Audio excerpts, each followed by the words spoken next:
कुठेच नाही.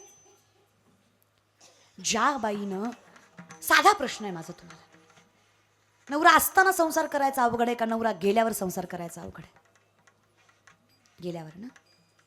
जी बाई एकटी कणखर उभी राहिली, जिनं आपल्या कुटुंबाची रखमाई झाली, विठ्ठल झाली, जिनं आपली लेकरं पायावर बळवंत केली, जिनं आपलं घर वैकुंठासारखं वैभवशाली केलं, जिनं आपल्या लेकरांना स्वतःच्या पायावर उभं करून स्वतःचं दुःख बाजूला टाकून लेकरांच्या भविष्याचा विचार करत जगली, त्या बाईला एका कुंकवाच्या टिकल्यामुळं कमी किंमत देणं कितपत योग्य आहे ग?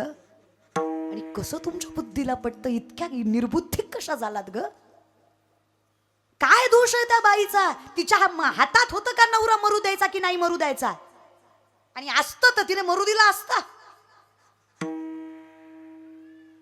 अगं सामर्थ्यानं उभी राहिली, पातिव्रात्य सांभाळलं तिनं, जगाला तोंड दिलं तिनं, स्वतःचं सत्व पदराशी बांधून ठेवलं तिनं, प्रत्येक जगाला उत्तर देत आपल्या लेकराला स्वतःच्या पदराखाली मोठं जिनं केलं. ती सामर्थ्याने या विठ्ठलाची रखमाईच आहे आणि ती सामर्थ्याने सौभाग्यशालीच आहे. नवऱ्याच्या अगोदर जाणारी जर सौभाग्यवती असेल ना, नवऱ्याच्या नंतर जाणारी गंगा भागीरथी असते. नवऱ्याच्या अगोदर जाणारीचा अधिकार जर विठ्ठलाच्या चरणाशी असेल ना, तर नवऱ्याच्या नंतर जाणारीचा अधिकार महादेवाच्या मस्तकावर असतो. मग तुम्ही सांगा श्रेष्ठ आणि कनिष्ठ कोणतं?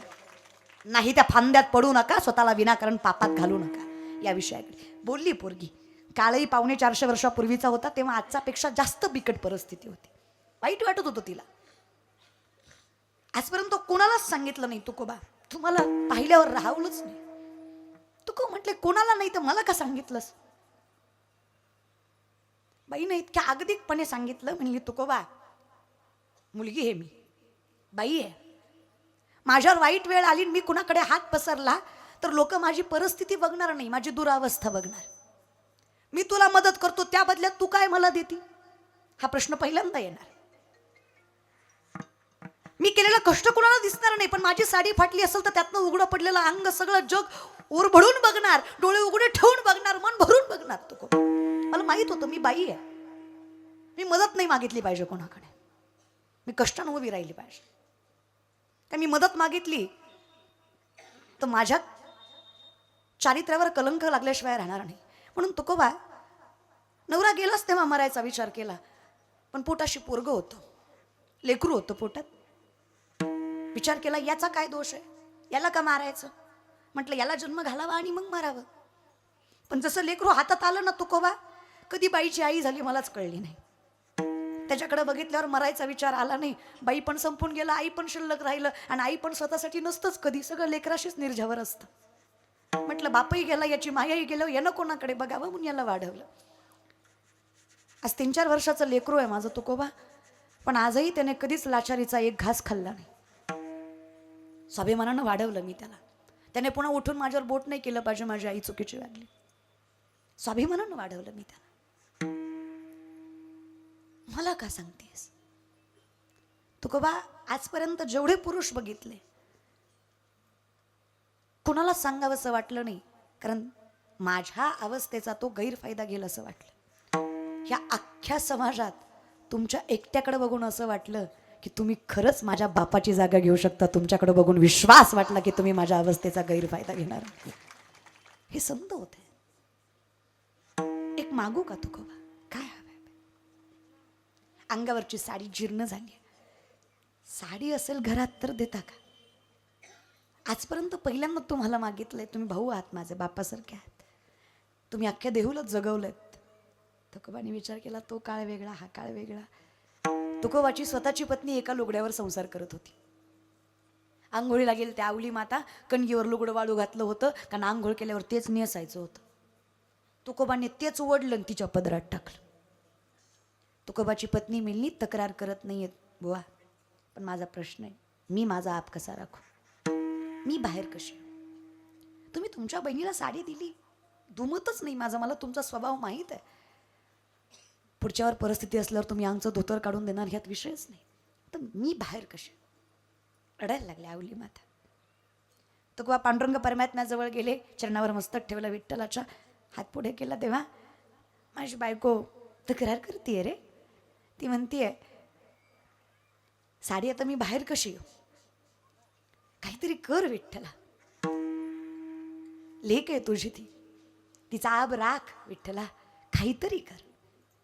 हात पुढे होता, कुठून काय जाणे, पण पितांबर तुकोबरायांच्या हातामध्ये पडला. तुकोबराय म्हणले, बापा किती करशील रे बाबा. रेशमांचा, काठांचा, चंदनाच्या सुगंधाचा पितांबर तुकोबरायांनी अवली मातेला नेसायला दिला. अवली मातेने नेसला, इतक्या सुंदर दिसत होत्या. तुकोबांनी अखंडितपणे त्यांच्या चरणावर मस्तक ठेवावं. तुकोबाच्या पत्नीने म्हणावं, हो पापात ढकलता का, बायकोय मी तुमची, माझ्या कुठे पाया पडता. तुकोबांनी सांगावं, बाई बायको म्हणून नाही, जी पांडुरंगाची लेक झाली, जिचं भाग्य एवढं मोठं, तिला विठ्ठलाचं पितांबर नेसायला भेटलं, अशा सौभाग्यशाली बाईच्या पाया पडतोय, जिचं भाग्य किती श्रेष्ठ. द्वारकेचा राणा, आमच्यासारख्या अनाथाचा नाथ होतोस तू विठ्ठला, एवढं करतोस तू, आम्ही साधा हरी म्हणू नये तुला, आधी साधं नाम घेऊ नये तुझं देवा, किती करशील रे बाबा. हे जे काही चाललंय ना, हे जे काही चाललंय हे तुझ्यामुळे. मीरा की कृपा से सब काम हो रहा है, मीरा आपकी कृपा से सब काम हो रहा है, मेरा आपकी कृपा सब काम हो रहा है, मेरा आपकी कृपा से सब काम हो रहा है.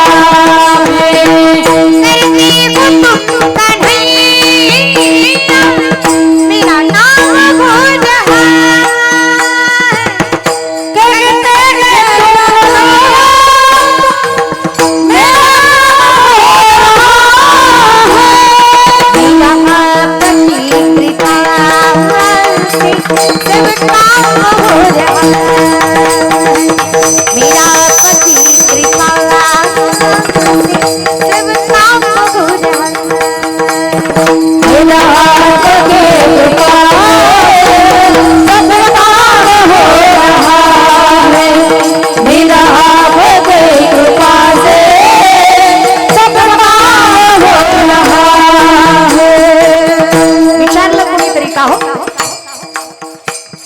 विचारत नव्हती, आज मागे पुढे फिरतायत.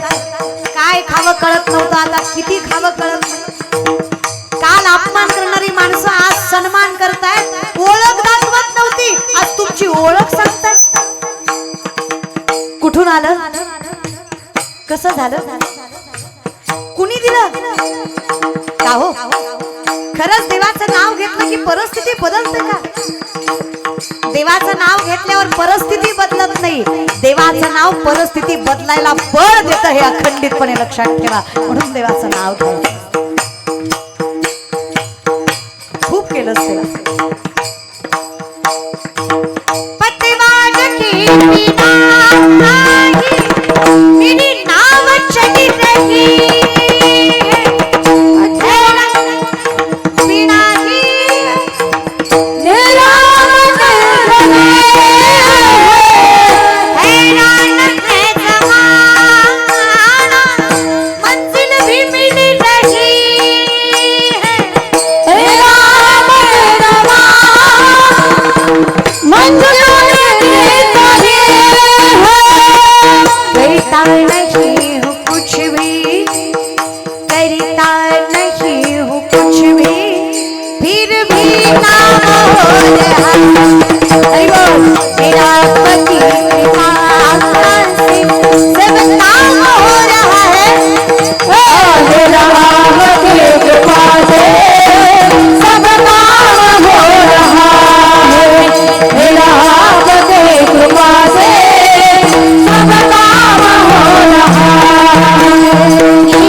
चाललंय. लोकाला त्याच नवल वाटतं.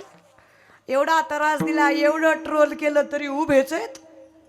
आता यांना कोणी सांगा, जगे अवज्ञाची करावी, संबंधे सोयेची न धरावी, ऐसी ऐसी जीवी चाड बहु. फार आवडतं मला लोकांनी त्रास दिलेला आणि वाईट बोललेलं. कारण जोपर्यंत लोक त्रास देत आहेत तोपर्यंत देवाशिवाय आपलं कुणीच नाही याची जाणीवपूर्वक जाणीव राहते. आणि जेव्हा लोक सन्मानित करतात तेव्हा सगळ्यात पहिल्यांदा देवाकडंच विसर पडतो. म्हणून देवा, लोकांनी असेच पाय खेचू दे, तू असाच हात धरून उभा राहा, आयुष्यभर लोकांना नवल वाटेल. एवढा त्रास दिला तरी एवढे आनंदी कसे? अरे परमानंद ज्याच्याजवळ त्याला आनंदाला काय कमी आहे दादा. विश्वाचा मालकच गाठीशी बांधून ठेवला ना. पुण्याची गणना कोण करू शकतं? याची गणना कोण करू शकतं? गणती. पण मला आता काही कसं असतं, काही काही विषय असं आहे की आपलं प्रारब्धही कधी कधी देवाचं नाव घेऊ देत नाही. काही माणसं म्हणाले निघालतो कीर्तनाला, गेलो नाही. काही म्हणले गेलतो, बसलो नाही. काही म्हणले बसलो, मधनं चालो, पटलं नाही. काही म्हणले शेवटपर्यंत बसलो, कळलंच नाही. कसं कळल? तुमच्या चुकाच नाही. तुमचे पाय कीर्तनाकडे वळत नाही, तुम्हाला कीर्तन कळत नाही. कीर्तनासारख्या धर्ममंडपात तुमचं मन सुखावत किंवा स्थिरावत नाही. खरंच मायबाप तुमचा दोष नाही. ज्ञानोबाराय सांगतात, पूर्वजन्मीचं पाप तुम्हाला भजनाचा अधिकार देत नाही. त्याला पुण्याची रास फार मोठी लागते. कोणाचंही काम नाही. नामासी विनमुख तो नर पापिया, हरिविन धावया न पावे. तू का म्हणे नाड पाप ठाके हिताड. मग कुणीतरी विचारलं, ताई पाप पाप पाप म्हणजे काय असतं? चिखलीकर, स्वतःचं चांगलं कळत नाही याच्यापेक्षा मोठं पाप काय असतं? होय, राहायला घर आहे, खायला अन्न आहे, पोटापुरतं कमवताय तरी तोंडावर गौरी फुटली, ह्याला पाप म्हणतात. हे पापच आहे जे तुम्हाला आनंदी राहू देत नाही दादा, तुम्हाला झोपू देत नाही. कसं झोपू देईन? होय, पलंग सुद्धा सासऱ्याच्या पैशाचा आहे, झोप कशी लागल? त्याला स्वतःच्या कष्टाचं काही नको का? वाईट वाटतं मला दादा. पलंग सासऱ्याचा, कपाट सासऱ्याचं, टीव्ही सासऱ्याची, फ्रीज सासऱ्याचा, वॉशिंग मशीन सासऱ्याची, बायको काम कराय पोरगी सासऱ्याची, भांडव सासऱ्याचं, गॅस सासऱ्याचा, तरी माझ यांना काय न्याय पण द्यावा. लय वाईट वाटतं कधी कधी. बघा ना, कष्ट आम्ही करायचं, कामं आम्ही करायचे, आमच्या बापान तुम्हाला हुंडा बी द्यायचा, बर पुन्हा इती जाती बी करायची, हुंड्यावर धोंड्याचा महिना बी करायचा, धोंड्याला सगळं करायचं आम्ही, तरी तुम्ही हे काय केलं काय केलं काय केलं. कधी कदर करत जर दादा. तुम्हाला खरं सांगते माय, आता म्हणचाल मला कसं माहित नाही काय ना, आई सांगते सारखं. आई म्हणते काय नसतं ग बघ बाई म्हणते. माझी आई एक गोष्ट मात्र नक्की सांगते. माझी आई म्हणतं जोपर्यंत कोणी नाही तोपर्यंत ठीक आहे, सुखी आहे.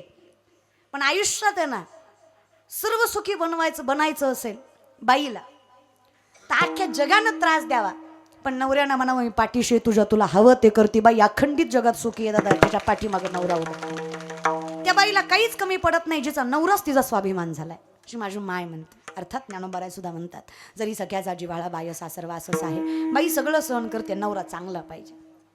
वाजवत टाळ्या तेवढ्यासाठी तर वाजवा. आणि काही शिवजीला पाटील सांगत नाहीये, शास्त्र सांगतं बाईचा पैसा त्रास देतो दादा. हा, बायकोकडनं पैसा नाही घ्यायचा दादा. हा, उत्तमम स्वर्जितम कष्टम मध्यमम पितु अर्जितम आदम भातृवित्तच्च स्त्रीवित्त आदमाधम. जो स्वतःच्या कष्टावर जगतो ना, त्यांना अर्धी शिळी खाऊ द्या, पण जगाच्या बापाच्या दारात तो उत्तम पुरुष आहे, त्याला वैकुंठच मिळतो जो स्वतःच्या कष्टावर जगतो दादा. हा, जो बापाच्या इस्टेटीवर राईट करतो तो मध्यम आहे, जो भावाचं खातो तो आधम आहे, आणि जो बायकोचं खातो तो आदमाधम आहे. त्याला जिंदगीभर त्रास आहे दादा. ज्यानं बायकोचा रुपया घातला ना, तर खरं आहे ते, खरं आहे. मी थोडी शास्त्र लिहिलंय दादा, त्याच्यामुळे ते खरंच आहे बाबांनो, त्यात काही वाद नाही. आणि तू मला सांगते माय, लेख म्हणून सांगते बरं का, तुम्हाला लेख म्हणून सांगते. पुरीला सुखी ठेवायचं असेल ना, तर मुलगा श्रीमंत असण्यापेक्षा सुसंस्कृत असावा याचं कायम लक्ष ठेवा. पोरगा निर्व्यसनी असावा, पोरगा आईबापाला मान देणारा असावा. माझा साधा प्रश्न आहे, ही कसली अपेक्षा आहे? त्यानं आईबाप सांभाळून, त्यानं त्याचे भाऊबंद सांभाळून, त्यानं आपल्याच लेकीचं होऊन राहावं. माझा साधा प्रश्न आहे, जो स्वतःच्या आईबापाचा होऊ शकला नाही, तो तुमच्या लेकीचं काय होणार आहे? ज्यानं स्वतःच्या आईबापाला कधी सन्मान दिला नाही, तो परक्या पोरीला काय सन्मान देणार आहे? अशा पोराच्या पदरात पोरगी टाका, ज्याला पैशाच्या लक्ष्मीपेक्षा तुमच्या लक्ष्मीची कदर जास्त आहे, जो स्वतःच्या आईवडिलाला सन्मान देतोय, जो स्वाभिमानानं जगतोय, कोणाची लाचारी करत नाही, तो पोरगा तुमच्या पोरीला कमी पैशात पण आयुष्यभर आनंदी ठेवेल, हा विश्वास मी तुम्हाला इथं देते. स्वभावावर असतं रे, पैशावर काही नसतं. स्वभाव योग्य असावा. पैशाचं काय घेऊन बसलात दादा? तशी पैशाला किंमत आहे, नाही असं माझं मत नाही आहे. पैसा लागतो आणि कमवा बाबा पोरांनो, पैसा कमवा. नोकरी सरकारी असली ना, पोरगा किती बी काळा भंगारण ढोला असू द्या, बायको त्याला नाजूकून गोरीच भेटते दादा. बहीण म्हणून सांगतो तुम्हाला, पैसा कमवा बाबांनो. आजकालच्या पोरे काय तुमचा स्वभाव बिभाव बघवत नाही. तुमच्या खिशात पैसा नसला ना, तुम्ही किती निर्व्यसनी, good looking, jawline, six pack, handsome, काही फायदा नाही. खिशात दमडी असली की पायाच पडावं लागते, होयच मन मानावं लागतं महाराज बरं का. त्याच्यामुळे तुम्हालाही सांगते दादा, पैसा कमवा, पैशाला फार किंमत आहे जगात. अहो कलियुग आहे. इथं कीर्तनकार सुद्धा कुठल्या गाडीत आलात बघतात. तो चांगल्या गाडीत आला तर फटाके येतो, नाही तर नाही वाजवेत दादा. लय अवघड आहे लोकांचं.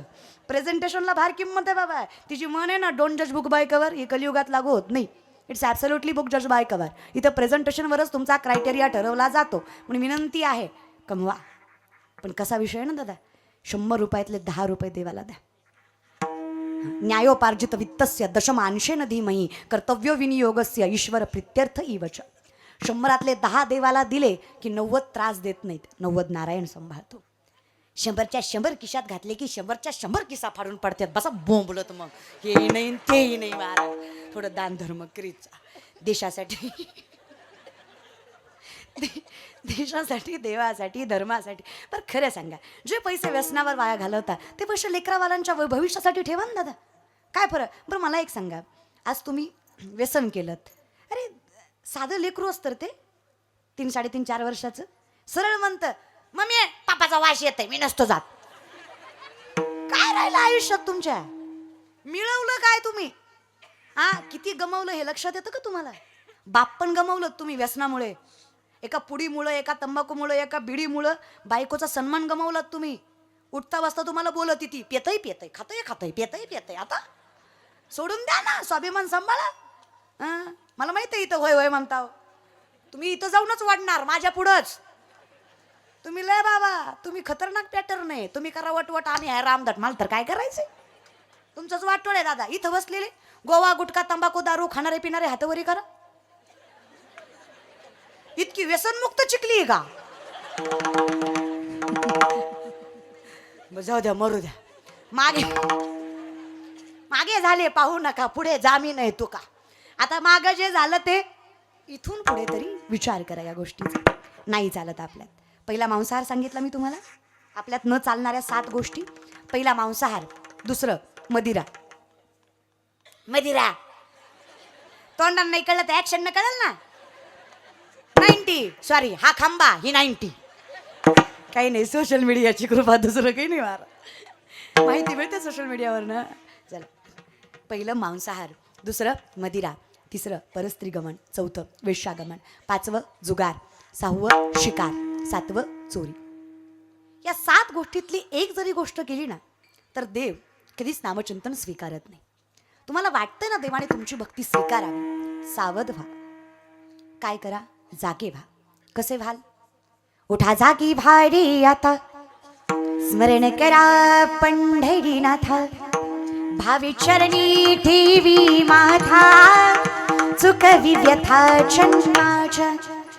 जगजोगी जगजोगी जाग जाग बोलती, जगजोगी जगजोगी जाग जाग बोलती, जग जग जग जग जाग जाग बोलती, जग जग जग जाग जाग बोलती.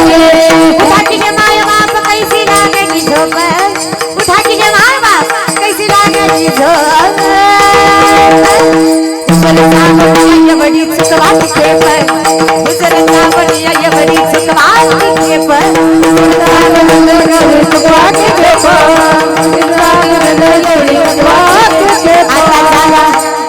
आता चला, आता चला, आता चला, आता चला, आता चला रे भागी आता जागा रे भाई नो जागा, आता जागा रे भाई नो जागा.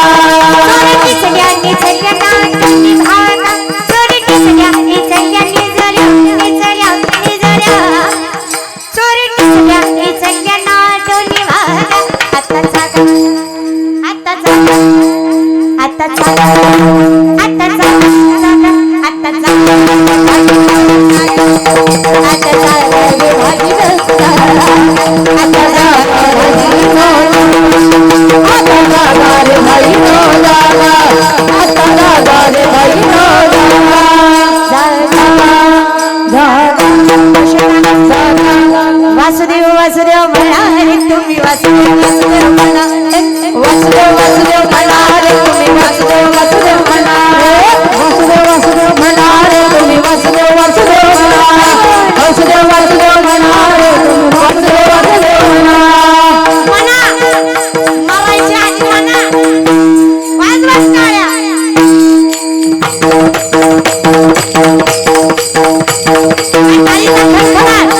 वासुदेव वासुदेव म्हणा रे तुम्ही वासुदेव वासुदेव म्हणा.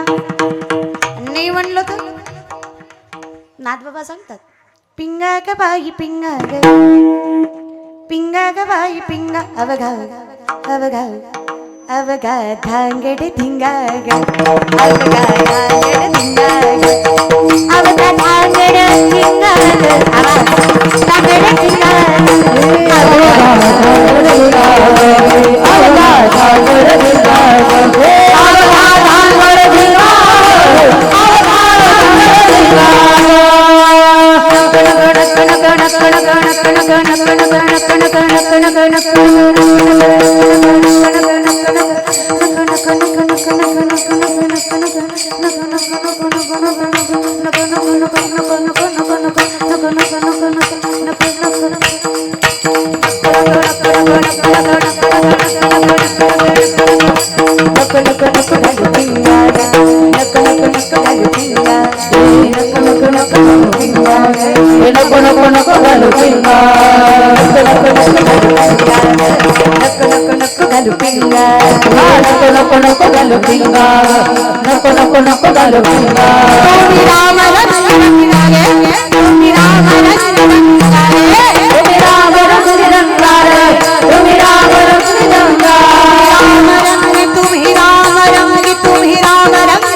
अवघा धांगड धिंगा आयुष्याचा ठिकाण झाल्याशिवाय राहत नाही ना.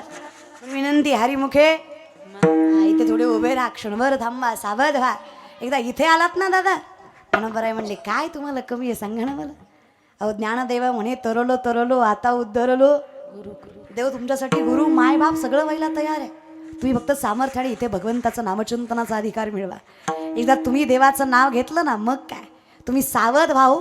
तुम्ही क्षणभर थांबा, देव आयुष्य सांभाळतोय. माऊलींचा शब्द आहे देवाचे द्वारी उभा क्षण भरी तिने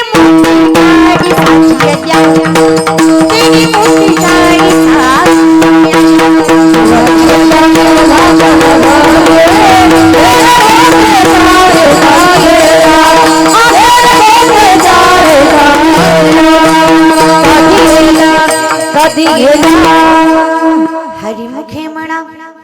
बघू का तुझ्याकडे तू फोटो काढतीये ना चांगला आला का दुसरा घेते. हरिमुखे म्हणा. मी ते मोबाईलचं सगळ्यांना तुम्हाला आम्हाला सगळ्याला फार छंद आहे आणि असतात. एखादी गोष्ट मर्यादेत असेल तर काही हरकत नाही. वाईट मोबाईल नाही, मर्यादेपेक्षा जास्त माणसं वापर करतात म्हणून तो वाईट होत चाललाय. नाही तर मला सांगा मोबाईलमध्ये काही गीता डाउनलोड होत नाही का, ज्ञानेश्वरी डाउनलोड होत नाही का, कीर्तनं दिसत नाहीत का, प्रवचनं दिसत नाहीत का. हे तुमच्या मनावर आहे ना. तुमचा मोबाईल तुम्हाला तेच दाखवतो ज्या फील्डमध्ये बघायला तुम्हाला आवडतं. हां तुम्ही कधी वादकांचा मोबाईल बघा बऱ्यापैकी पखवाजाच्याच रील येणार. गायकांचं बघा गायनाच्याच येणार. तुम्ही कीर्तनकाराचा बघा कीर्तनाच्याच रील येणार. बायकांचा बघा मेकअप साड्या कुकिंग हेच येणार. आवड आहे ना. पुरा राजकारणी माणसाचं बघा त्याला राजकारणाच्याच बातम्या येणार. एखाद्या व्यापाऱ्याचा बघा त्याला व्यापाराची ट्रिक येणार. हां पोरांचा बघण्यात मजा नाही, बघण्यासारखा नसतो तो महाराज बरं का. त्यामुळे ते नाही बघितलेला बरा. तर अशा गोष्टीत ना दादा तुम्हाला ज्या फील्डमधलं आवडतं मोबाईल त्या फील्डमधलं दाखवतं. आयुष्यही तसंच आहे. तुम्ही ज्या मार्गाने चलाल तुम्हाला तेच दिसणार आहे पुढे दादा. तुम्ही जसा विचार कराल आयुष्यात तसंच होणार आहे. मग म्हणा ना जगाचा बाप पाठीशी तो राहणारच आहे उभा. तुमचं काय झालंय, तुम्ही फार विज्ञानाच्या गोंधळात पडलाय. दिसतोय का, दिसतोय का, नका. देव कधीच दिसत नसतो. देव बघायची गोष्ट नाहीये माऊली, देव अनुभवायची गोष्ट आहे. देव दिसत नसतो, देव असतो, तो स्मरण करायचा असतो, तो पाठीशी उभा राहत असतो. आणि सगळ्यात मोठं कर्म हे जर जगाच्या मालकाचं नामचिंतन आहे, बोलावा विठ्ठल, पहावा विठ्ठल, करावा विठ्ठल जीवभाव. आम्हाला माहित आहे देवा, राम वेळोवेळा आम्ही गाऊ ओवीये, दळिता कांडिता जेविता ग बाईये, मग स्वप्नीही न दुःख कोणी न देखवी डोळा, नामाचा गजर भय सुटले कळी का. आम्हाला माहित आहे विठ्ठला, तुझं नाव घेतलं की सगळं भय जर पळून जात आहे तर आयुष्यातलं सगळ्यात मोठं अपयशाचं कारण भीतीच आहे. त्या भीतीला पळवायची ताकद तुझ्या नामात आहे. मग का आम्ही तुझं नामधारक होऊ नये, आम्ही का तुझं नामचिंतन घेऊ नये, आम्ही का तर्कवितर्क लावावा, आणि परमार्थात तर्कवितर्क लावूच नये. त्याच्या बदल्यात काय, त्याच्या बदल्यात काय, कशाला. शुद्ध अंतकरणाने देवाचं नाव घ्या मनसोक्त. 70-75 वर्षाची म्हातारी दारात कृष्णाची रांगोळी काढत होती. उद्धाने विचारलं, आई काय गोड देव काढला, एवढा सुंदर देव काढायला जमला कसा. म्हातारी म्हणली, अरे उद्धवा, उठता बसता खाता पिता, अरे आयुष्यच त्याच्यामुळे जगले. शरीर दिसतंय, आत्मा कृष्ण घेऊन गेला. मी नाहीच रे. दिसायला शरीर दिसतंय असोनी, पण जीव माझा कृष्णाजवळ आहे. मी नाहीच आहे इथं. पण एवढ्या वयात एवढा सुंदर कृष्ण. ती म्हातारी म्हटली, एवढं प्रेम आहे माझं त्याच्यावर. डोळे झाकून जरी हात फिरवला ना उद्धवा, तरी कृष्णाशिवाय दुसरं काही उमटणार नाही. हे माझ्या भक्तीचं लक्षण आहे की मला कृष्णाशिवाय दुसरं काही सुचतच नाही, किंवा माझ्याकडनं दुसरं काही घडतही नाही. कृष्णार्पण आहे माझं सगळं आयुष्य. एवढं प्रेम असताना देव चुकलाय तुमच्याकडनं, शक्यच नाही. माझ्याकडनं रांगोळ चुकूच शकत नाही. चुकली ग माय, काय चुकलं रे उद्धवा. एवढा सुंदर कृष्ण काढलात माय, कृष्णाला पायच नाही काढले. मग त्यावेळेस उद्धवाने विचारलं, जर एवढं प्रेम आहे तुमचं तर पाय काढायचे विसरलात कसे. म्हातारी म्हटली, अरे बाबा, मी पाय काढायला विसरले नाही, मी पाय काढतच नाही. म्हणूनच देवानं तुला गोकुळात पाठवलंय. तुला फक्त अक्कलच आहे, प्रेमाचा काही संबंधच नाही तुझ्याकडं. आणि भक्ती प्रेमाविनं ज्ञान नको देवा. मी विसरले नाही रे उद्धवा, मी काढत नाही. का ग माय काढत नाहीस. इतका जीव आहे माझा त्या कृष्णावर. अरे लहान पाळण्यात बघितलं ना, तेव्हा म्हणले होते त्याला, थोडा मोठा असतास तर आत्ता म्हातारं सोडलं असतं. थोडा मोठा असायला पाहिजे होतास, इतकं गोड दिसायचा. देवबी असा नटकट उद्धवा. मी म्हणल्या मोठा झाला आणि मला येऊन म्हणला हाताला धरून, सोड म्हातारं, मी करतो लगीन. कशाचं काय, जीव घाबरला. म्हणलं देवा हो बारका, म्हातारं लय मारीन. तुला अंग खांद्यावर खेळवायचं सौभाग्य मिळतंय, बाकीची अपेक्षा कशाला करायची. देव आहेत, फार जीव माझा त्याच्या. त्याला पाहिल्याशिवाय दिवस जात नव्हता माझा, क्षण जात नव्हता माझा. तो मथुरेला गेल्यापासून निस्तं नामस्वरूपी शरीर आहे बघ. देह त्याच्या जवळ आहे. जगायचं म्हणून जगतीये, तेही त्याने सांगितलंय, मी माघारी येणार आहे म्हणून जगतीये. एकदा तो माघारी आला आणि त्याला पाहिलं की जीव सोडायला, त्याच्या आशेवर जगतीये. तू म्हणशील कशी जगतीये, त्याच्या आशेवर जगतीये. खूप प्रेम आहे माझं त्याच्यावर. मी त्याला पाय काढायचे विसरत नाही उद्धवा. मी रोज एकच रांगोळ काढते कृष्णाची, पण मी त्याला कधीच पाय काढत नाही. अरे त्याला पाय होते म्हणून तर मला सोडून मथुरेला गेला. तिथं त्याचं पाय धरणं माझ्या हातात नव्हतं रे उद्धवा, पण हे माझ्या हातात आहे ना. लय नटखट आहे रे माझा कृष्ण. मी जर रांगोळीत पाय काढलं आणि इथून निघून गेला तर कशी जगू रे उद्धवा. त्याच्याकडे बघून तर जगते, म्हणून रांगोळीत पायच नाही काढले बघ उद्धवा. आता तर्क वितर्क लावाल का, रांगोळीतला देव जाईल का, कळतं आपल्याला. पण मन ऐकत नाही. मन म्हणतं गेला तर तो दुरावा कोणी सहन करावा. माझा कृष्ण रांगोळीतनं नाही गेला पाहिजे म्हणून पाय न काढणारी गवळण किती प्रेम करत असेल त्या कृष्णावर, किती अंतकरण शुद्ध असेल तिचं. काय ती प्रपंचात राहिली काय आणि परमार्थात राहिली काय, सारखीच की. जीवे वेगू ती नाहीच ना संसारात, ती देवाजवळच आहे. हरिमुखे तिचं शरीर घे ना.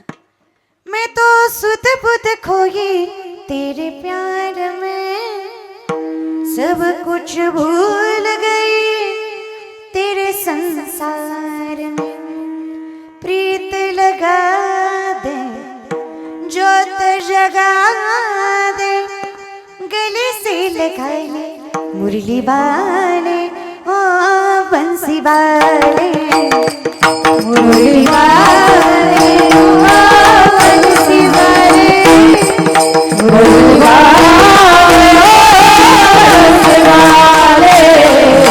मुरली वाले बंसी वाले मैं तो सुध बुध खोई तेरे प्यार में सब कुछ भूल गई तेरे संसार में सब कुछ भूल गई तेरे संसार में प्रीत लगा दे जो जगा दे प्रीत लगा दे जो जगा दे गले से लगा दे मुरली वाले ओ बंसी वाले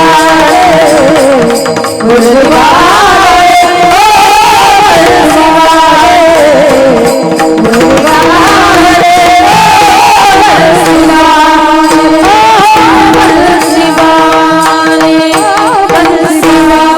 वाले जरा धीरे से बजाना बंसी बजाने वाले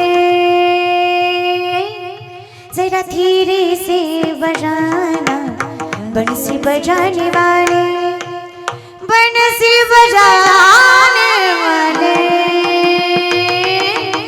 मुरली सुनाने वाले ओ मुरली सुनाने वाले जरा धीरे से बजाना बंसी बजाने जरा धीरे से बजाना बंसी बजाने वाले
बजाने वाले ओ बंसी बजाने वाले काय स्वरूप आहे रे देवा तुझं काली कमली वाला मेरा यार है मेरे मन का मोहन तू दिलदार है काली कमली वाला मेरा यार है मेरे मन का मोहन तू दिलदार है मेरा यार है दिलदार ओ माया संसार ओ काली कमली वाला मेरा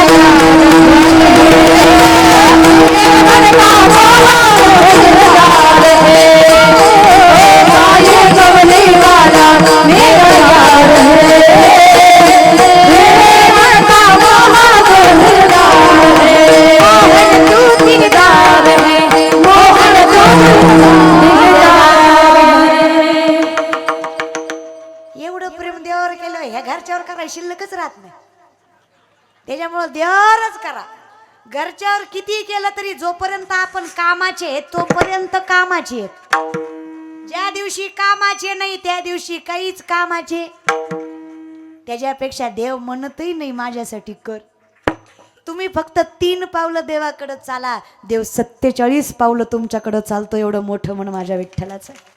आजी देतो पोट भरी, पुरे म्हणाल तो वरी, याल तरी यारे लागे अवघे माझ्या. तुम्ही फक्त तेवढंच करा, बोलावा, पाहावा, करावा. सांगड बांधारी बांधारी भक्तीची, सांगड बांधारी बांधारी भक्तीची, नारायण नामाची. सांगड बांधारी बांधारी भक्तीची, सांगड बांधारी बांधारी भक्तीची, नारायण नामाची. नारायण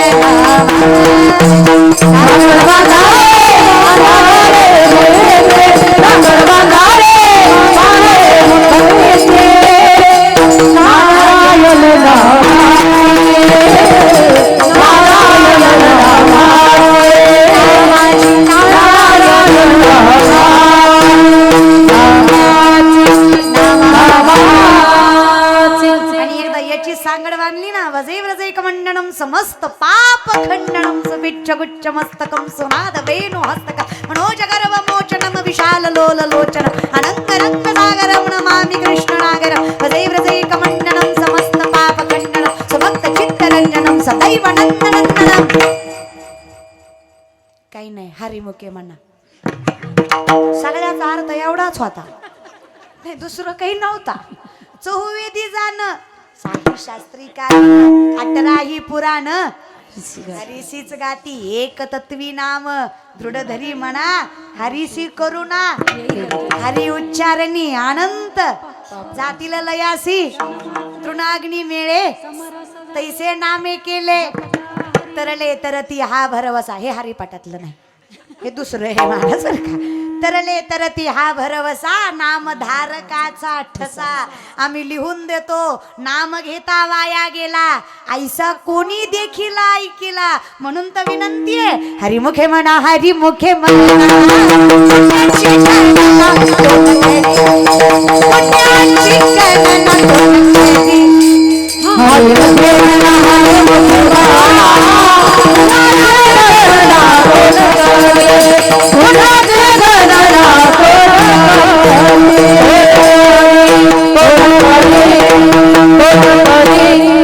माऊली तुम्हाला म्हणायचं सोपं आहे, तुम्हाला की काम मला अखंडितपणे, तुम्ही प्रापंचिक नाही आहात, तुम्ही संन्यासी व्यक्तिमत्व आहे. आम्हाला लेकरं बाळ नवरा बायको भाऊ बंधक किती आमच्या माग कुटानं लावलं तुम्ही.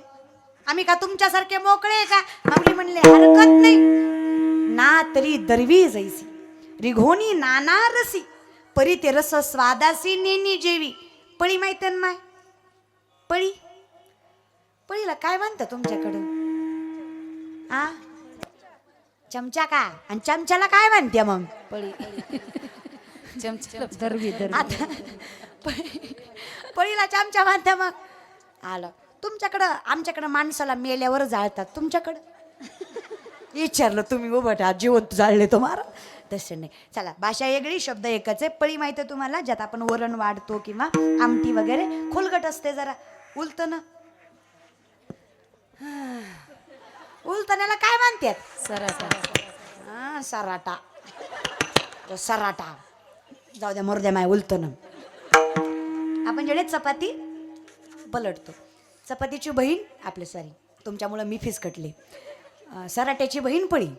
हा पळी म्हणजे दरवी, शुद्ध मराठी दरवी पळी. पळी आमटीत जाते, वरणात जाते, पिठल्यात जाते. तिला महागारी आल्यावर विचारायचं, पळी माय आमटीत गेलतेस, आमटी कशी झाली सांग बरं, तिखट काळणी. आता एवढी ढवळू ढवळू येते की, पण चव घेत ती तिचंच काम करती, भलत करीत. आपण आपलं सोडून सगळं भलतच करीतो. आपण जिंदगीत आपलं काम काय केलं? आपलं एकच काम आहे, देवे दिला देह भजना गोमटा. आपण भजन सोडून सगळं या विषयात. जशी पळी सगळ्यात जाते पण ती चव घेत नाही, तसं प्रापंचिकानं प्रपंच करावा पण त्या दरवीसारखा राहावं. पण आलिप्त कमळ जळी जैसे पक्षी अंगणी उतरती ते का गुंतूनी राहती, तैसे असावे जैसे संतांनी केला तैसे आपण करावा. तसा केला तर मग तुम्ही प्रपंचात राहिलात काय आणि परमार्थात राहिलात काही फरक. फक्त अंतकरण शुद्ध, मुखात देवाचं नाव, शरीराची आसक्ती ज्याला बाळगता आली. माऊली म्हटले काहीच अवघड नाही. मी एकटा कोण? वेदशास्त्र ग्वाही देत आहेत. ग्वाही याचा अर्थ संबोधित करतायत, अखंडितपणे पाठिंबा देत आहेत की संत सांगतायत ते खरंय. मी एकट्यावर, माझ्या एकट्यावर विश्वास नसेल, माणसाचा एकट्यावर विश्वास बसत नाही ना, माझ्या एकट्यावर नसेल तर वेदशास्त्र उघडून बघा, तेही हेच सांगतायत. हरिमुखे वेदशास्त्र ग्वाही देत आहेत. तुम्ही कुठेही असा, असोनी संसारी जीवे वेगो करी, वेदशास्त्र उघारी आई असला, वेदशास्त्र उघारी आई असला,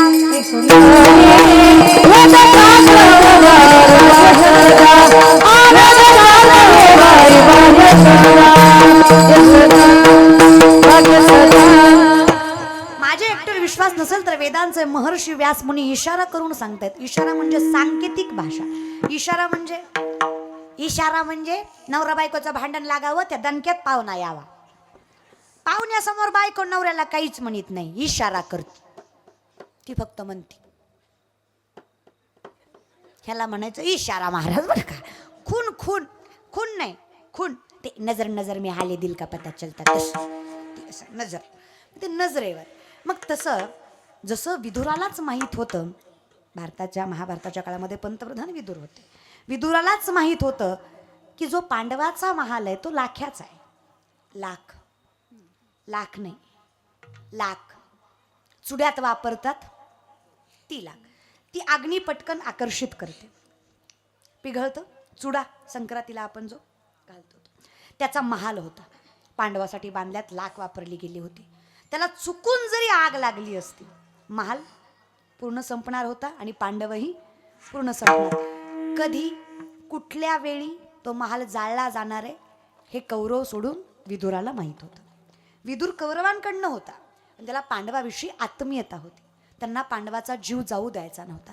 भर महासभेमध्ये धृतराष्ट्रांच्या, गांधारी मातेच्या, भगवान श्रीकृष्णाच्या, अर्जुनाच्या, दुर्योधनाच्या, कौरव पांडवाच्या समोर सांकेतिक भाषेमध्ये विदुरानं पांडवाला सांगितलं, अर्जुनाला सांगितलं की अर्जुना, हा महाल्यात लाख वापरली, या वेळी ते जाळलं जाणार आहे. मी भुयार काढलंय, त्या भुयारातनं तुम्ही जा म्हणजे तुमचा जीव वाचेल. मी उदाहरण का सांगितलं, याला म्हणायचं सांकेतिक. विदुराच्या इशाऱ्यामुळे पांडवांचा जीव वाचला. व्यास मुनींच्या इशाऱ्यामुळे आम्हाला प्रापंचिक असताना सुद्धा मोक्षाचा अधिकार मिळणार आहे. व्यास मुनी तेच सांगतात, तुम्हाला जर मोक्षाचा अधिकारी व्हायचा आहे तर मी इशारा, कारण स्वतः महर्षी असल्यामुळे वेदशास्त्र वाचू नका असं म्हणू शकत नाहीयेत. मग ते सांकेतिक भाषेत सांगतायत की हे नाही वाचले तरी, हे वाचलं तरी चालेल. हरिपाठ गायला तरी, हरिमुखे म्हटलं तरी येईल तैसा बोल, नाही तयाविन भुकेला विठ्ठल. हे वेदशास्त्र सुद्धा ग्वाही देतात. व्यासमुनी इशारा करून सांगतात. माऊली म्हणतात अगदी सोपं आहे. प्रापंचिक असलात तरी मुखात देवाचं नाव, प्रेमाने भजन. विठोप्पा रखुमाई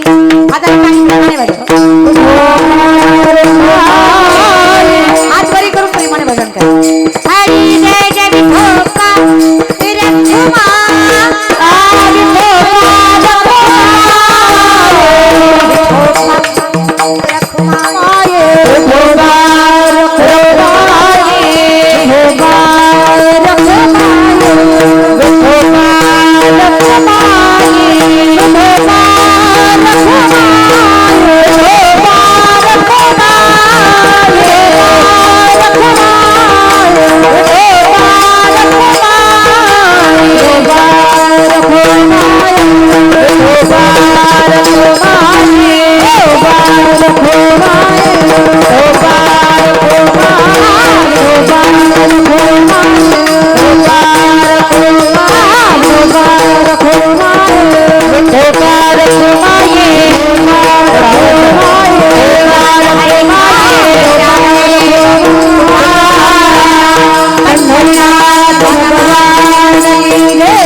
कीर्तनाचा अट्टहास यावर्षी या चिखलीचा सुंदर असा सभामंडप एका वेगळ्या प्रांगणामध्ये पण अजून वैभवशाली आणि अजून देखणीय स्वरूपामध्ये. The woman is an ideal manager. मोठे मोठे व्यवस्थापक सांगतात the woman is an ideal manager. सगळ्यात मोठी व्यवस्थापक स्त्री असते. आणि याचं मूर्तिमंत उदाहरण म्हणजे रेणुकाताई जाधव आहेत, ज्यांनी सुंदर असं हे व्यवस्थापन केलं, मॅनेजमेंट केलं. एक स्त्री अनेक स्त्रियांना एकत्रित करून संप्रदायाचं व्यासपीठ परिपूर्ण आपल्या खांद्यावर पेलवू शकते. हा संप्रदायाचा ठेवा पुढच्या पिढीपर्यंत पोहोचवू शकते. याचा उत्तम आदर्श जाधवताई आहेत, ज्यांनी अखंडितपणे तो वारसा पुढच्या पिढीला दिलाय आणि अखंडितपणे आपल्या खांद्यावर ते सामर्थ्याने पेलवत आहेत. आणि त्यांच्या त्याच ठेव्यातला थोडीशी खारीचा ना खारीचा वाटा क्षणभर सेवा माझ्या पदरात पडली. आज हे परम भाग्य समजते. माझ्या आई समान असणाऱ्या, माझ्या गुरु समान असणाऱ्या ताईंच्या चरणावर साष्टांग दंडवत, ज्यांनी हा एवढा भव्य दिव्य सुंदर अट्टहास केला. कारण प्रत्येक वेळेस असा विषय असतो की एक स्त्री काय निर्माण करू शकते, तर आम्ही सामर्थ्यानं उत्तर देऊ शकतो की एक स्त्री सामर्थ्याने हे संप्रदायाचं व्यासपीठ उभं करू शकते. एवढी ताकद एका स्त्रीच्या मनगटात आहे. तुम्हा सगळ्यांची साथ आहे म्हणून एवढ्या सामर्थ्य तुमच्या अगदी गोड भगवंताने कंठ दिला. माणसं म्हणतील श्रीमंती काय असते, तर मी त्यांना बोट करून सांगेल श्रीमंती ही असते की देवाचं गोड नाम अजून गोड करायची ताकद आहे दादा. एवढं भगवंताचं अगोदर असणारं गोड नाम अजून गोड कानाला लागावं एवढं सामर्थ्य माऊलीने तुम्हाला दिलं. चरणावर साष्टांग दंडवत तुमच्या. त्याचबरोबर विनेकरी आई अगदी सुंदर बघा, एवढ्या वयामध्ये एवढ्या सामर्थ्यानं हसत गात नाचत भगवंताचा विणा घेऊन उभं राहायचं. अहो नाथांच्या घरी माझा बाप विणा घेऊन होता, एवढं सामर्थ्य त्यांच्या मनगटात संतांनी दिलं. चरणावर साष्टांग दंडवत आई तुमच्या. अगदी सामर्थ्याने ही सेवा तुम्ही करताय. त्याचबरोबर पहाऱ्याच्या विनेकरी आई असतील त्यांचे देखील मनस्वी आभार. 2 दिवस झाले एक रील फिरती विण्याची सप्त्यातल्या. आता कुणी कुणी बघितली असेल, कुणी कुणी नसेल. ती म्हणते येणाच घालीन डोक्यात. तर विनोदाचा भाग सोडा, पण हा विना खूप सामर्थ्यवंत आहे. ह्या विण्याला सांभाळायला फार कणखर बळकट असा खांदा लागतो. त्यामुळे विनंती आहे आपल्याकडनं बघा मुलांना जमलं तर कधी आता अजून त्या एक रीलचा पॅटर्न आहे की कीर्तन झाल्यानंतर मग 2-4 पोरं येतात ते विना घेऊन, मग ते टाळ वगैरे. तेवढं करायची गरज नाही आपल्याला. खूप सामर्थ्यवंत कीर्तन असतं. हे बघा मी तुम्हाला प्रामाणिक सांगतो, देवाच्या दारात तुम्ही बसावं म्हणून विनोद करतो आम्ही. बाकी कीर्तनाला विनोदाची काहीच गरज नाही. फक्त आम्ही आमची शैली का बदलतो, तुम्ही 1.5-2 तास खेळत राहावं, तुम्हाला कीर्तन कळावं कुठल्या ना कुठल्या अनुषंगाने म्हणून. नाही तर काही गरज नाही आहे कीर्तनाला विनोदाची. त्यामुळे सामर्थ्यवंत व्यासपीठ आहे ते तसंच टिकून ठेवा. त्यामुळे कणखर खांद्यात यांच्या चरणावर साष्टांग दंडवत ते करू नका ही विनंती आहे. उत्कृष्ट सिस्टीम, अगदी गोड सुंदर आवाज दिला त्यांच्या देखील मनस्वी आभार. त्याचबरोबर हे सगळे कॅमेरेवाले दादा, कॅमेरेवाल्याचं लय अवघड असतं. ते आख्या जगाचा फोटो काढतो, त्यांचंच कुणी काढत नाही. ते नाव आहे ना कॅमेरा, कळलं सब त्यारा क्या मेरा. त्यामुळे त्यांचे देखील मनस्वी आभार. त्यांच्या लेन्सपर्यंत आम्ही समाजापर्यंत पोहोचतो. त्याचबरोबर तुम्ही सगळे मायबाप, खारीचा ना खारीचा वाटा ज्याचा या सप्त्यात आहे तो पंढरीचा मालक त्याचं कल्याणच करणार हा विश्वास आहे. तुम्हा सगळ्यांच्या चरणावर साष्टांग दंडवत. पुन्हा एकदा आईच्या चरणावर साष्टांग दंडवत. सेवेला विराम. ज्ञानेश्वरा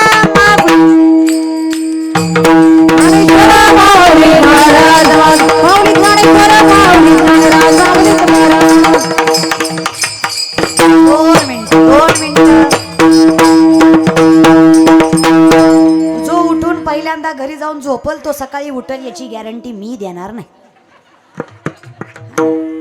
सगळ्या बायकांचं नाव घ्यायचं, नादात पुरुष राहिले ना. अगदी गोड सुंदर पखावा ज्यांनी वाजवला आमच्या हरिभक्त परायण आमचा रोहन दादा. काय रोहन दादा गोड पखावाज वाजवतो तुम्ही. चरणावर साष्टांग दंडवत या मोठ्या बहिणीचा. अगदी सामर्थ्यानं तुम्ही असंच नाव लौकिक करावं. शिवनिर्मित असताना मृदंग तांडवासारखं वाजवताय तुम्ही. मी तुम्हाला गेल्या वेळेसही म्हटलं तुमच्या वयाच्या मानाने असला भारी पखवाज वाजवतो तुम्ही. महाराज आशीर्वाद नाही पण शुभेच्छा देईल. या महाराष्ट्राच्या इतिहासामध्ये नाव लौकिक असणारे तुमचं सामर्थ्याने चरणावर साष्टांग अशीच सामर्थ्याने साधना करा. तुमच्या देखील मनस्वी आभार. आमचे श्यामदादा, या संप्रदायाचं वैभव असणारे आमचे राजेंद्रदादा तळेकर चरणावर साष्टांग दंडवत. माझ्या मोठ्या भावाप्रमाणे वडिलांप्रमाणे असणारे आमच्या वहिनी असतील त्यांचे मनस्वी आभार. तुम्ही सगळे तरुण मंडळी, तुम्ही सामर्थ्याने या सप्ताहामध्ये वाटा घेताय. तुम्ही येऊन चालले 2 मिनिटं सर्वांनी बसायचंय. 2 मिनिटं, फक्त 2 मिनिटासाठी आपलं थांबा. कीर्तन वेळेत सुटलंय, फक्त 2 मिनिटं, कारण सगळेच कष्ट करतात ना, त्याच्यासाठी आपण 2 मिनिटं देणं योग्य आहे. विनंती आहे, बसून घ्या.